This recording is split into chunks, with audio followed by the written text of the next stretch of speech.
everyone.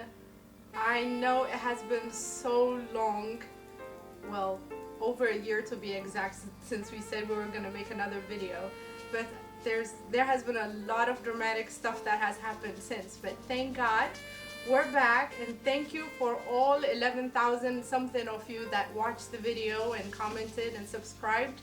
We are so happy that you've been following us. We really appreciate your commitment, and here we are. Unfortunately, most of you have begged for injera and dorowet and so on and so forth, and but since it's Lent, we won't be making none of that right now. However, my lovely mom, who's fully recovered, is going to be making some fasolia, which is green beans, and we're gonna get started with that process. And I'll point out to you guys that we're both fasting right now, so which is why you're not getting the dorowet that you requested. Okay, Mama. I have the onion, about 3 heads of onion. It's sliced thin. It's sliced thin. It's not chopped like you would for most of other Ethiopian dishes. I also want go ahead and add the oil. This is 3/4 of corn oil. I use corn oil, but you can use any kind of oil except olive oil and coconut oil. So we can use corn oil, vegetable oil, canola, right? Yeah. And I can't think of anything else, but definitely not coconut oil, because that will completely change the flavor, and not olive oil. I'd like to point out the way my mom makes this dish is slightly different than what you would find in the restaurants, because in the restaurants, they deep fry the green beans first. The carrots as well. Oh, and the carrots. The way she makes it, would you say it's more Italian-ish? Yeah, Italian style. Yeah, it's more Italian style, mainly because we use tomatoes. Yeah. And plus, you keep the nutrients when you don't deep fry. Yes, you get more. It's health benefits really. First, it's not deep fried, so we don't kill all the nutrients. However, it's a completely different taste. Both good, but completely different taste. My mom is using, is that crushed tomatoes? Yeah. She's using crushed tomatoes. However, can you use fresh tomatoes in this one? Yeah. So you can actually chop the tomatoes yourself. Instead of, this is canned, but you can use fresh tomatoes and chop them up real good. So we're gonna start by sauteing the sliced onions.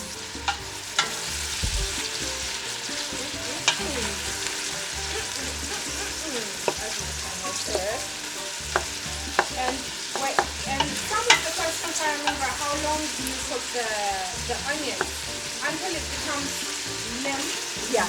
And is it creamy? I don't know. No, not quite. Not quite.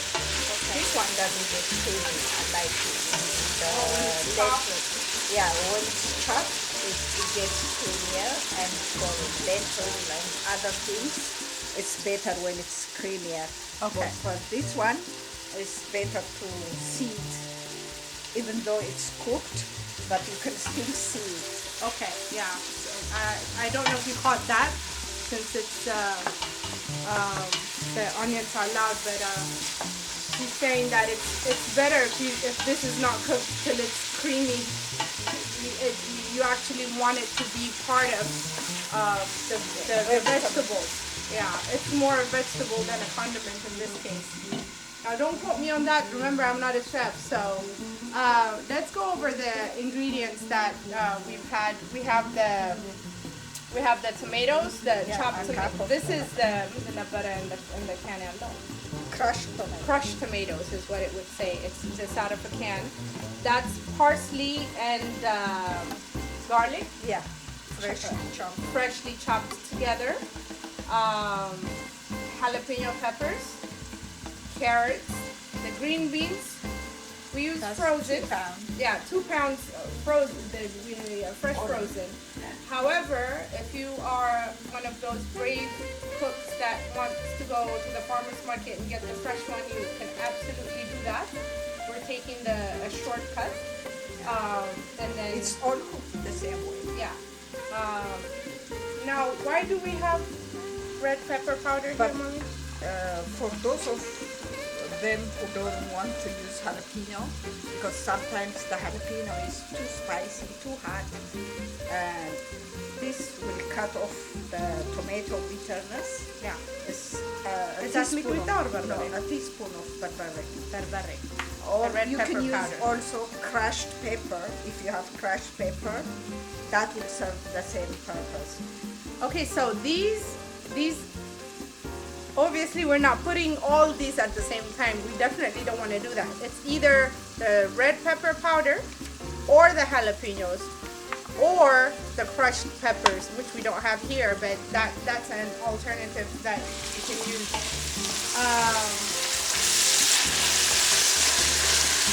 That is cooking really, really nicely. Soft and a So, little bit as you can see, golden this side. been cooking for about 10-15 minutes, and it's a bit golden, and it's not completely mushy. It's so it has a bit of a firmness to it. So now would be when you would add the tomato and the red pepper powder mixed together, if that's what you're using. Also, I wanted to point out salt and pepper that we didn't go over. It takes about a teaspoon of salt. Really, it's to taste. However, you know, whatever your taste is. However, it's about a teaspoon of salt. And now this is the time you put the mixture of okay, the parsley and the garlic. half a tablespoon. You put it all together.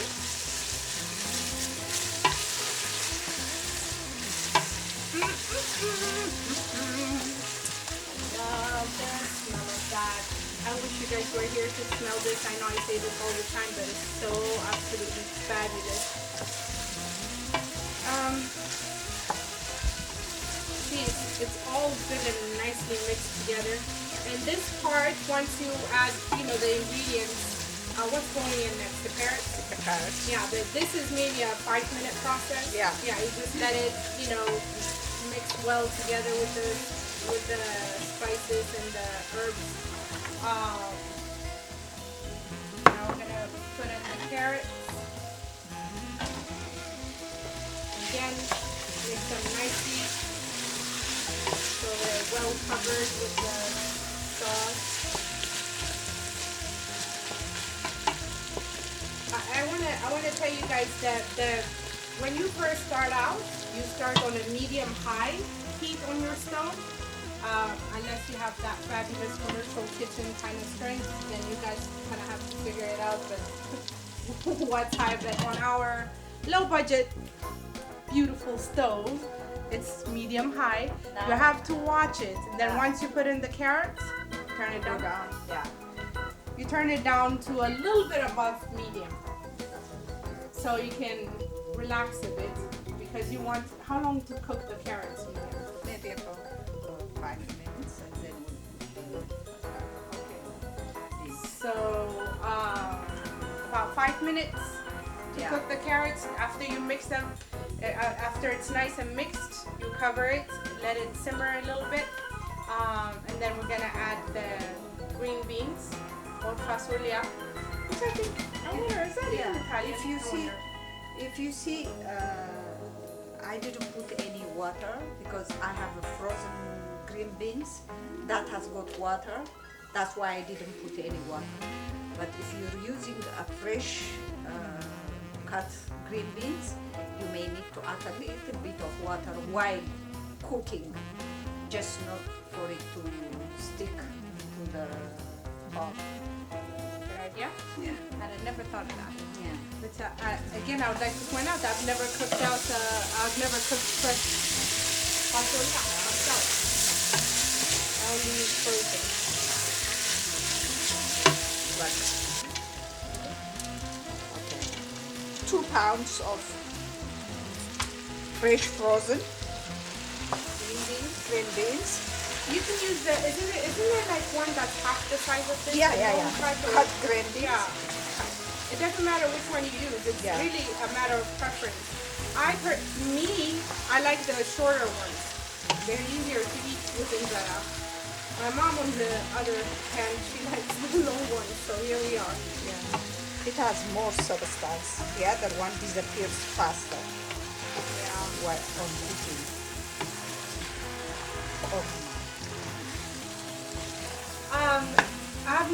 They never put kiwi in here, do they? No. So technically this is not only vegetarian but a vegan dish because we never put butter in it.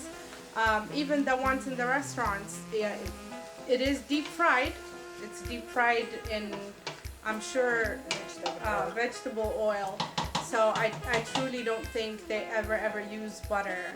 Well, I mean, you can't deep fry with butter anyway, but so it can be served as a vegan dish, and I have to tell you, it's absolutely delicious. When I cook, I always use ginger garlic paste in just about everything that I use. I was talking to my mom about that earlier, and she said the parsley and fresh chopped ginger can be a substitute instead of the ginger garlic paste. The ginger garlic paste that I get is from, I usually get it from the Indian store, and it's the Lakshmi brand. They have several different kinds. That's the one that that is really good. Okay. Okay, so this is about 10 minutes into it since we added the green beans. As you can see, they're still pretty green. It looks like it's kind of losing its moisture. So my mom said to put about half a cup of water, and do we still keep it on the same? Okay. So the temperature is still the same, and just mix it. From this point. Really, it just needs what we want. What will happen is the green beans are gonna lose a little bit of the green color and get darker. So that's how we will know. And then you can also taste it. If you taste it right now, it will be a bit crunchy, and crunchy is really not the texture we're going for. It should be limp, but it will be delicious regardless. So it has, from this point, it has. How low would you say? We put the black pepper now. Okay. Yeah. Okay, you can put the about half a teaspoon of black pepper. Yeah, we already put in the salt. Yeah. Yeah. And if it is eatable with injera, it has to be cooked more. But if you want to eat it with rice or anything else, with kinche, this can be ready for that kind of serving. Oh, okay. But if it is for injera, it should be a little softer. Okay. So if you heard that, it's when it's prepared to be served with injera, it has to be cooked longer, so it's easier, I guess, to grab with your injera. But if you're using, if you're serving it with rice or kinje or cracked wheat, for those of you who don't know what kinje is, Also some quinoa. That's the new thing I discovered. Quinoa and kinje are my favorite things during this Lent season because there's only so much tolerance I have for rice. But if you're gonna serve it, maybe in the next 5 minutes it will be ready. And if it's for injera, it would be maybe injera and what's that? The pita bread. pita bread. Yeah, naan, if you want, chapati, whatever you want. But it would be it has maybe about 10 minutes left. Yeah. Okay. And we wait. Okay, so now we've reached the last stage. It is fully cooked, and it's still. Let me see if I can cut it with this Yep, see that? If it was not cooked, it would not be easy to cut like that with a wooden spoon. So it is pretty cooked. It smells absolutely delicious, and like we said, you can serve this many different ways. It could be the main course, it could be a side dish. I mean, however you see fit. But this is how you make green beans the Ethiopian way. Well, one of the ways.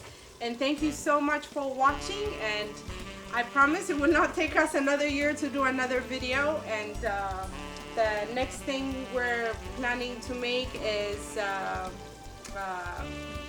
not collard greens. Kale. It would be greens, but we're gonna use kale instead of collard greens. But that's the next video we're hoping to make, and then keep the requests coming. And once Lent is over, Lent's not over till May 5th, so it's gonna be a while. But once Lent is over, we're gonna attempt to do a video with Dorowet, and a lot of requests for injera. She knows how to make injera. I'd love to learn how to make injera, so maybe we can attempt that together. Injera will be in 2 sessions. With one session we With the show preparation? them the preparation, the dough and everything. And the next session we'll show them how to bake the injera. Okay, but that's probably towards the end of the summer. I just want to be realistic. But thank you again. Thank you for tuning in, and keep your comments and requests coming. And thank you so much for everybody being so encouraging and just plain lovely. We love you guys.